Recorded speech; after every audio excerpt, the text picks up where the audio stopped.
សួស្តីបងប្អូនទាំងអស់គ្នាចានេះគឺចេញពីធ្វើការអត់ចង់និយាយថារកអីញ៉ាំអីបងប្អូនទាំងអស់គ្នាអញ្ចឹងគឺថាមានអីទេគឺមាន hot take away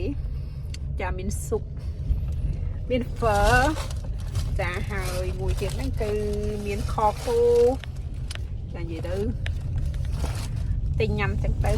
ចាមកធ្វើការហត់ឲ្យមកលេងបងផងអញ្ចឹងមានតែទិញហូបស្រាប់ទេមានតែឲ្យមានទីមួយទៀតឥឡូវហ្នឹងគឺ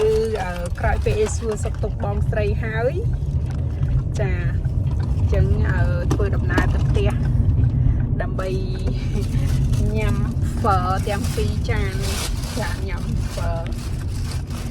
មានអីទេបងប្អូនទាំងអស់គ្នាអូយយើងឡានច្រើនចា